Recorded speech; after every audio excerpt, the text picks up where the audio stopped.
দেখুন, ইলেকট্রনিক ইন্টারলকিংয়ের যে কাজটা চলছে সেটা এখন যে রুট রিলে সিস্টেম আছে আমাদের, এটা 1996-এর। আধুনিকতার দরকার, সব জিনিসে আধুনিকতার প্রয়োজন হয়ে পড়েছে, এটারও দরকার। আর দমদম যেটা জানেন, দমদম জাংশন যেটা, সেটা 5টা স্টেশনের মানে 5টা রুটের জাংশন পয়েন্ট। সেই জন্যই ওইখানে আমাদের আধুনিকতা দরকার আছে।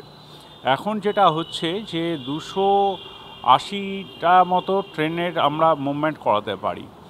এরপরে যেটা আজকে যে ইলেকট্রনিক ইন্টারলকিংয়ের কাজ চলছে, তার ফলে আমরা 344টা 344 পার ডে ট্রেন মুভমেন্ট আমরা করাতে পারবো।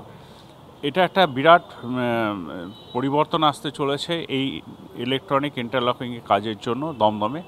আর একটা পরিবর্তন আসতে চলেছে যেটায় যে বৃষ্টির দিনে বা অন্য কোনো ঝড় বৃষ্টি যখন আসবে তখন কোনো রকম ফেলিওর হবে না। এবং যে ফেলিওরটা যদি কোনো কারণে হয়ও, আমরা সঙ্গে সঙ্গে মাল্টি ডিসপ্লে ইউনিট যেটা আমাদের বসানো হচ্ছে কন্ট্রোলে আজকে, সেটাতে আমরা চট করে সেটাকে আইডেন্টিফাই করতে পারবো ফল্টটা কোথায় হলো। তাহলে ট্রেন মুভমেন্ট অনেক স্মুথ হয়ে যাবে, অনেক ট্রেনকে আমরা একসঙ্গে চালাতে পারবো। এটা দীর্ঘমেয়াদী পরিকল্পনা, মানে ভবিষ্যতের জন্য একটা বিরাট কাজ হতে চলেছে। তার জন্য একটু কষ্ট মানুষকে করতে হচ্ছে। আর মেল এক্সপ্রেস ট্রেন যে 3টের কথা বললেন, সে 3টে মেল এক্সপ্রেস ট্রেনে আমরা মানি কিছুটা হয়তো মানুষের অসুবিধা হবে, কিন্তু এগুলো খুব পপুলার সে অর্থে নয়।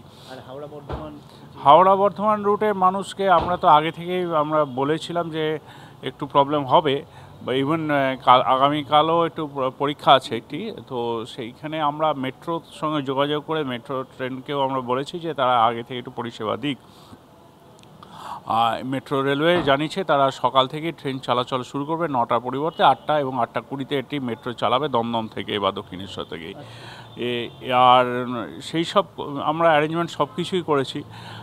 এইটা হচ্ছে, কিন্তু এটা ভবিষ্যতের জন্য হচ্ছে।